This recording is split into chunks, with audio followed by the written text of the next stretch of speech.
സഭയില് ആശ്രമ ജീവിതത്തിന് നിയതമായി രൂപം കൊടുത്ത വിശുദ്ധന്റെ തിരുനാൾ, വിശുദ്ധ ബെനഡിക്റ്റിന്റെ തിരുനാളാണ് നടന്നിരിക്കുന്നത്. ബെനഡിക്റ്റ് എന്നാൽ അനുഗ്രഹിക്കുന്നതാണ്. വാക്കിന്റെ അർത്ഥത്തിലും യാഥാർത്ഥ്യത്തിലും അനുഗ്രഹീതനായ വിശുദ്ധനാണ്. അദ്ദേഹത്തിന്റെ ജീവിത കാലഘട്ടം 480 മുതൽ 541 വരെ. സഭയ്ക്ക് സ്വാതന്ത്ര്യം ലഭിച്ചതിന് കുറെ വർഷങ്ങൾക്ക് ശേഷം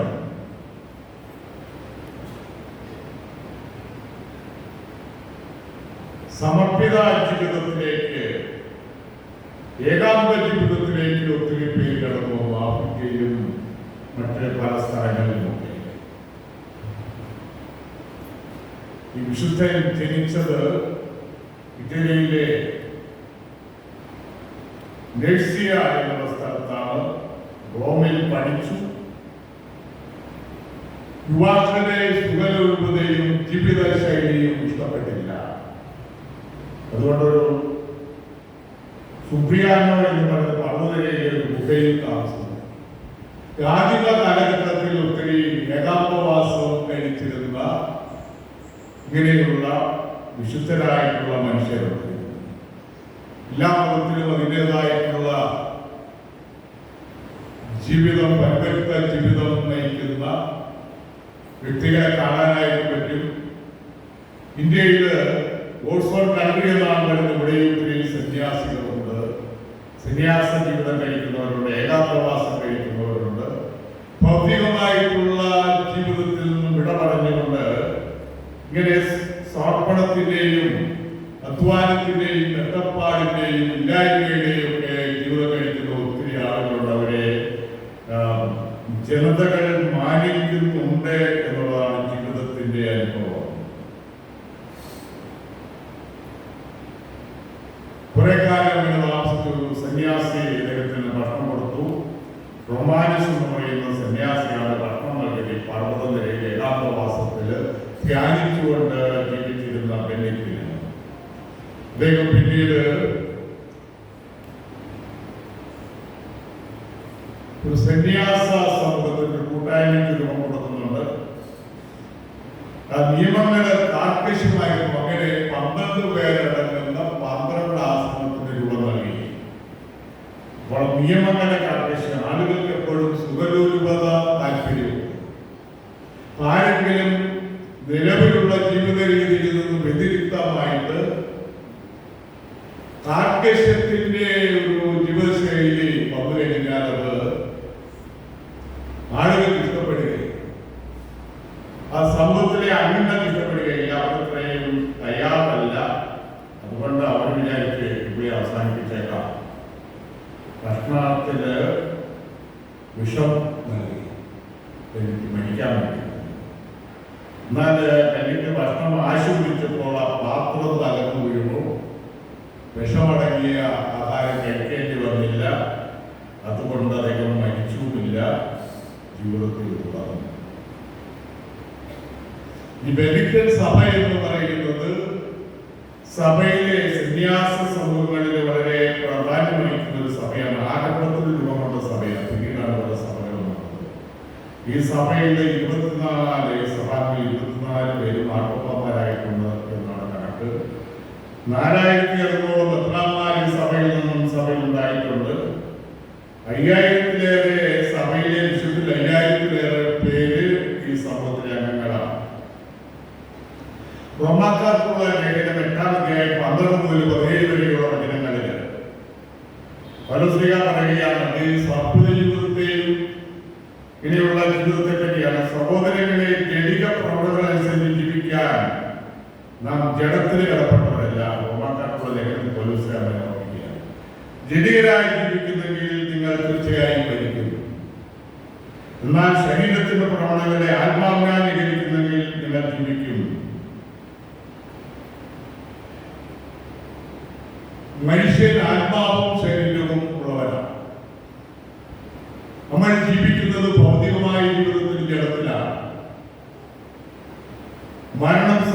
ജീവിക്കുമ്പോൾ ആത്മാവ് ജഡത്തിൽ നിന്നും വേർപിരിയുന്നു. ഒരു വ്യക്തിക്ക് മരണം സംഭവിക്കുന്നില്ല. അപ്പോൾ നമ്മൾ ഈ ഭൂമിയിലായിരിക്കുമ്പോൾ ശരീരബദ്ധനാണ്. ശരീരത്തിന്റെ ആവശ്യങ്ങളുണ്ട്, ആഹാരം കഴിക്കേണ്ടതായിട്ടുണ്ട് ജീവൻ നിലനിർത്താൻ. എങ്കിലും ഈ ആത്മാവിന്റെ പ്രേരണകൾക്കെതിരായിട്ട്, നന്മയുടെ പ്രേരണക്കെതിരായിട്ട് ശരീരം പ്രവർത്തിക്കാൻ പാടില്ല എന്നാണ് പൗലോസ്ലീഹാ എഴുതിയിരിക്കുന്നത്. ശരീരത്തിനുള്ളിലെ ആത്മാവിനാൽ ജീവിക്കുന്നെങ്കിൽ നിങ്ങൾ ജീവിക്കുമെന്ന് പൗലോസ്ലീഹാ ഓർമ്മിപ്പിക്കുകയാണ്. മത്തായിയുടെ സുവിശേഷത്തില് മത്തായി 5:1 വരെയുള്ള വചനങ്ങളിൽ സുവിശേഷ ഭാഗ്യങ്ങളെ പറ്റില്ല. ഇങ്ങനെയുള്ള സമർപ്പിത ജീവിതം നയിച്ചിരുന്ന സന്യാസികള് അവരുടെ സുവിശേഷ ഭാഗ്യങ്ങളനുസരിച്ച് ജീവിതം ക്രമീകരിച്ചവരാണ്. അവരുടെ ലക്ഷ്യം യേശു പറഞ്ഞ സുവിശേഷത്തിലെ അർത്ഥഭാഗ്യങ്ങൾ, സുവിശേഷ ഭാഗ്യങ്ങളനുസരിച്ചാണ്. ആദ്യത്തെ ഭാഗ്യം ആത്മാവിൽ ദരിദ്രരായ ഭാഗ്യവാന്മാരാണ്. ലൂക്കാസ് സുവിശേഷം പറയുന്നത് ദരിദ്രരെ നിങ്ങൾ ഭാഗ്യവാന്മാർ. ആത്മാവിൽ ഭാഗ്യം എന്ന് പറഞ്ഞാല് നമ്മൾ ഈ ഭൂമിയിലാണ് ജീവിക്കുന്നതെങ്കിലും നമ്മുടെ ഭൗതിക ജീവിതത്തിന് ഭൂമിയിലുള്ളതൊക്കെ ആവശ്യമാണ് എങ്കിലും നമ്മൾ അതിന്റെ ഭൗതികതയുടെ അടിമകളാകാൻ പാടില്ല എന്നുള്ളതാണ്. ഇവിടെ വചനം വിശദീകരിക്കുമ്പോൾ പഴയ നിയമത്തിൽ അന്നബി അവയെ എന്ന് പറയുന്ന ദാരിദ്ര്യം ജീവിച്ചിരുന്ന കൂട്ടരുണ്ട്. യാവയുടെ പാപങ്ങൾ, യാവയുടെ പാപങ്ങൾ എന്ന് പറയുന്ന മനുഷ്യർക്ക് അവർക്ക് സ്വന്തമായിട്ട് നേട്ടങ്ങളൊന്നും അഭിമാനിക്കാനായിട്ട് ഒന്നും ഉണ്ടായിരുന്നില്ല. സാമ്പത്തികമോ മറ്റു ലൗകിക മാനദണ്ഡങ്ങളോ സമ്പത്തോ പ്രൗഢിയോ അധികാരമൊന്നും ഇല്ലാതിരുന്ന ആളുകൾ അവരാണ് യാവയുടെ പാവങ്ങൾ. അവർക്കൊന്നിൽ അഭിനന്ദിക്കാനായിട്ട് ഉണ്ടായിരുന്നില്ല. അവർക്ക് ശരണം ദൈവം തന്നെയായിരുന്നു ശരണം. ഇങ്ങനെ ഭൗതികതയിൽ ദൈവം മാത്രം ശരണമായിട്ട് ജീവിക്കുന്ന ആളുകളാണ്, അവരാണ് ആത്മാവിൽ ദരിദ്രരെന്ന് പറയുന്നത്. ഇനി ഭൗതിക സമ്പത്തുണ്ടെങ്കിലും ഇവിടെയുള്ള സമ്പത്തില് അഹിംസ വിചാരിക്കാതെ ഇതെല്ലാം കടന്നു പോകുന്നതാണെന്ന് ചിന്തിച്ചുകൊണ്ട് ജീവിതത്തെ കാണേണ്ടതുപോലെ കാണുന്നവരും ജീവിക്കുന്നവരുമാണ് ആത്മാവിൽ ദരിദ്രരായിട്ടുള്ളവര്. എന്നുവെച്ചാൽ ഇവിടെയുള്ള ഒന്നിലും ജീവിതത്തിന്റെ യാതൊന്നിലും അഹങ്കരിക്കാതെ ജീവിക്കുന്നവര് അവരുടേതാണ് സ്വർഗരാജ്യം. അതാണ് ആദ്യത്തെ ഭാഗ്യം. പിന്നെ വിരമിക്കുന്നവർ ഭാഗ്യവാന്മാർ, കരയുന്നവർ ഭാഗ്യവാന്മാരെന്ന് പറയാം. ഈ കരച്ചിലെന്ന് പറയുന്നത് ആരെങ്കിലും മരിക്കുമ്പോൾ കരയാറുണ്ട്, കുട്ടികൾക്ക് തല്ല് കിട്ടിയാൽ കരയാറുണ്ട്, എന്തെങ്കിലും മനോവിഷമങ്ങൾ ഉണ്ടാകുമ്പോൾ കരയാറുണ്ട്, ആരെങ്കിലും അകലങ്ങളിലേക്ക് യാത്ര കൊടുക്കപ്പെടുമ്പോൾ പ്രിയപ്പെട്ടവര് വേറെ അകലങ്ങളിലേക്ക് പോകുമ്പോൾ കരയാറുണ്ട്. ഇവിടുത്തെ കരച്ചിൽ എന്ന് പറഞ്ഞാൽ കരച്ചിലിനൊരു അവസാനം ഉണ്ടാകും. എപ്പോഴും കരഞ്ഞുകൊണ്ടിരിക്കുകയില്ല. കരഞ്ഞ് കുറെ കണ്ണീര് പോയി കഴിയുമ്പോൾ ആ സങ്കടമൊക്കെ മാറും. മരിച്ച വീട്ടിലേക്ക് ചെന്ന് കഴിഞ്ഞാൽ പ്രിയപ്പെട്ടവർ കണ്ണീരൊക്കെ തീർന്നു കഴിയുമ്പോൾ പിന്നെ കുറെ സമയത്തേക്ക് കരയില്ല. പിന്നെ സംസ്കാരമൊക്കെ നടക്കുമ്പോഴാണ് കരയുന്നത്. ഇവിടുത്തെ കരച്ചിലെന്ന് പറയുന്നത് സ്വന്തം പാപങ്ങളെ പറ്റിയും തെറ്റുകളെ പറ്റിയും ജീവിതത്തിലുണ്ടാകുന്ന ആ ദുഃഖമാണ് കരച്ചിലെന്ന് പറയുന്നത്. അങ്ങനെയുള്ളവർ വിലപിക്കുന്നവര്, സ്വന്തം പാപങ്ങളെ പറ്റി വിലപിക്കുന്നവര്, അതേപ്പറ്റി മനസ്താപപ്പെടുന്നവര്, ജീവിതത്തിന്റെ നന്മകളിലേക്ക് കടന്നു ചെല്ലാൻ ആഗ്രഹിക്കുന്നവർ അവർക്ക് ആശ്വാസം ലഭിക്കുമെന്നാണ് ഈ വചനത്തിൽ പറയുന്നത്. ശാന്തശിരപ്പായിട്ടുള്ള ഭൂമി അവകാശം. ഒരു പോത്തിനെ കണ്ടു കഴിഞ്ഞാൽ പോത്തിനെ വളർത്തുന്നവരുണ്ട്, എരുമയെ വളർത്തുന്നവരുണ്ട്. എന്നാൽ നമ്മൾ പലപ്പോഴും ടിവിയിലൊക്കെ കാണാം പോത്ത് അത്ര ശാന്തനൊന്നുമല്ല. അതിനെ പിടിച്ച് തിന്നാൻ വേണ്ടി സിംഹങ്ങൾ വന്നു കഴിയുമ്പോൾ അതിന് ഉപ്പ് കൊണ്ട് പോത്തിനെ എടുത്ത് വീണ്ടും വീണ്ടും മുകളിലേക്ക് എറിയുന്ന നമ്മൾ കാണുന്നുണ്ട്. പല പോത്തുകൾ സംഘടിക്കുന്നത് കൊണ്ട് സിംഹത്തെ കൊല്ലുക വരെയും ചെയ്യുന്ന പോത്തുകളുണ്ട്. കാരണം അതിന്റെ ദേഷ്യ ഉപ്പുകളിൽ തീർക്കുകയാണ്. ഒന്നല്ല, സംഘടിതമായിട്ട് ആക്രമിക്കുന്നു. അപ്പോൾ ഈ സാധാരണ വളർത്തുപോത്ത് സാധാരണ ഉപദ്രവിക്കാറില്ല. പിന്നെ ആഹാരമൊക്കെ കൊടുക്കുന്നത് കൊണ്ട് അത് നമ്മളെ ഉപദ്രവിക്കാറില്ല. പന്നിയാണെങ്കിലും വളർത്തുപന്നി ആരെയും ഉപദ്രവിക്കുകയില്ല. എന്നാൽ കാട്ടുപന്നിയാണെങ്കിൽ പേറ്റാകുന്നു ഊടുപാട്, ആടെ കാണുന്നത് ഇഷ്ടപ്പെട്ടില്ലെങ്കിൽ ഊടുപാട് വെട്ടിയെന്ന് പറയുന്നത് മരിച്ചു പോയിട്ടുള്ള ആളുകളുണ്ട്. ശാന്തശീലം എന്ന് പറഞ്ഞ വളർത്തുമൃഗത്തിന്റെ ശാന്തം.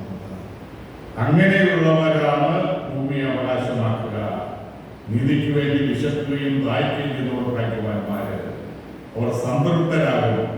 മനുഷ്യജീവിതത്തിലെ പ്രധാനപ്പെട്ട മൂല്യങ്ങളാണ് സത്യം, നീതി. ഇവയ്ക്ക് വേണ്ടി വിശക്കുകയും ദാഹിക്കുകയും ചെയ്യുന്നവരെന്ന് പറഞ്ഞു കഴിഞ്ഞാൽ ആകാശത്തിലെ പോലെ ഭൂമിയിലും ദൈവത്തിന്റെ തിരികെമനുസരിച്ച് നീതിയും നന്മയും ഈ ഭൂമിയിൽ ഉണ്ടാവുക എന്നുള്ളതാണ്. ഹൃദയശുദ്ധിയുള്ളവർ ദൈവത്തെ കാണും. ഹൃദയത്തിന്റെ ശുദ്ധി പ്രധാനപ്പെട്ടതാണ്. ഹൃദയശുദ്ധിയുള്ള ഭാഗ്യവാന്മാർ, അവർക്കാണ് ദൈവദർശനം പറഞ്ഞിരിക്കുന്നത്. ഈ സന്യാസികള് സുവിശേഷ ഭാഗ്യങ്ങളനുസരിച്ച് ജീവിക്കേണ്ടവരാണ്, അങ്ങനെ ജീവിക്കുന്നവരാണ്. അതാണ് ആശ്രമങ്ങൾ എന്ന് പറയുന്നത്. 28 സംവത്സരങ്ങൾ ബെനഡിക്റ്റ് ആശ്രമങ്ങൾ സ്ഥാപിച്ചു. 12 അടങ്ങുന്ന 12 ആശ്രമങ്ങൾക്ക് രൂപം നൽകി. ആശ്രമങ്ങൾക്ക് നിയതമായ രൂപമുണ്ടാക്കി.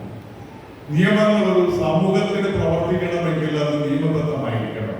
ആ നിയമം അനുസരിച്ച് അതിലെ അംഗങ്ങൾ ജീവിക്കുകയും ചെയ്യണം.